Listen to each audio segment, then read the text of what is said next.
Ganyan, ayoko naman na ikaw ay masaktan. Ramdam ko ang pakiramdam na nagigirapan. Kaya naman ayoko lang iparamdam Nah, bagaimana teman-teman? Apakah kalian sudah melihat gambar-gambar tersebut? Tentu saja kalian sudah tidak asing dengan gambar-gambar tersebut.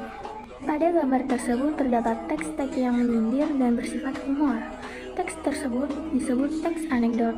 Untuk lebih jelasnya, kalian simak video ini dengan baik ya.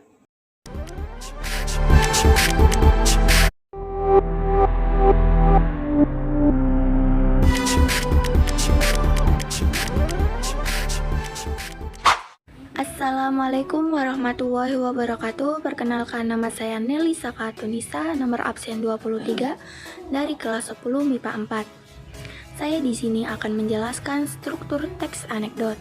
Nah, sebelum kita ke materi struktur teks anekdot, kita harus tahu dong apa sih teks anekdot itu.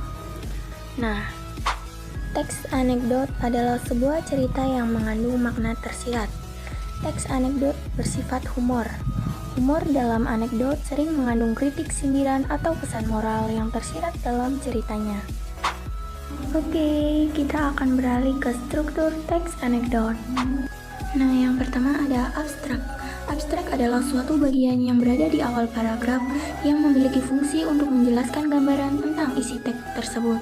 Abstrak dalam teks anekdot biasanya memberi petunjuk tentang suatu hal yang unik dalam teks tersebut. Yang kedua ada orientasi. Orientasi adalah suatu bagian yang memberikan petunjuk tentang awal kejadian cerita atau latar belakang dari suatu peristiwa tentang bagaimana hal itu bisa terjadi. Yang ketiga ada krisis. Krisis adalah suatu bagian yang menunjukkan di mana terjadinya suatu peristiwa atau masalah. Biasanya krisis diisi dengan sindiran yang akan ditunjukkan pada seseorang atau sekelompok orang yang ada di cerita. Yang keempat ada reaksi. Reaksi adalah tanggapan yang diberikan orang sekitar terhadap krisis yang telah diberikan. Banyaknya reaksi tergantung dengan banyaknya krisis yang ada dalam cerita. Nah, yang terakhir ada koda.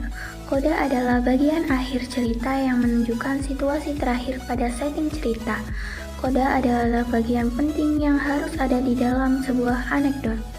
Untuk lebih memahami struktur teks anekdot, kalian bisa simak video cerita teks anekdot berikut ya. Judul cerita ini adalah Ibu Guru Tidak Punya Akal. Nah, seperti ini ceritanya.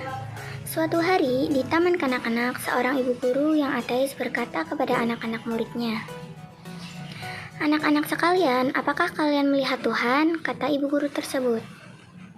Anak-anak pun serempak menjawab, "Tidak, Bu Guru, kami tidak melihatnya." "Kalau demikian, Tuhan ada atau tidak?" tanya kembali ibu guru tersebut. "Tidak ada," jawab anak-anak serempak.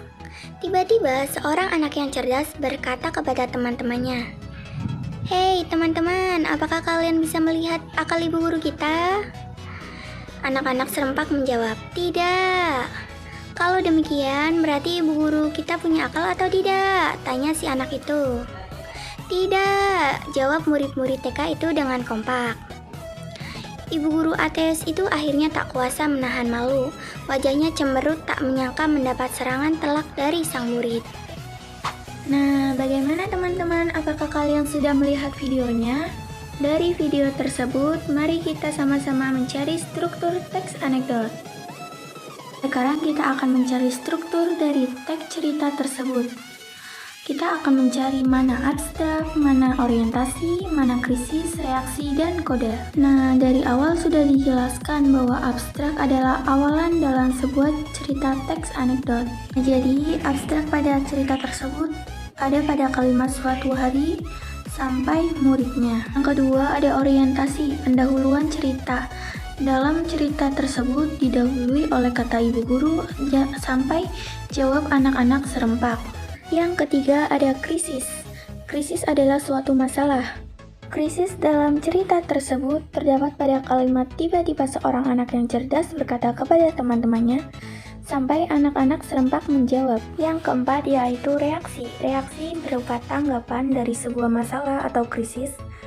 Reaksi pada cerita tersebut terdapat pada kalimat "kalau demikian" sampai kalimat jawab murid-murid TK itu dengan kompak. Nah, yang terakhir adalah koda, bagian akhir cerita atau situasi terakhir dalam cerita.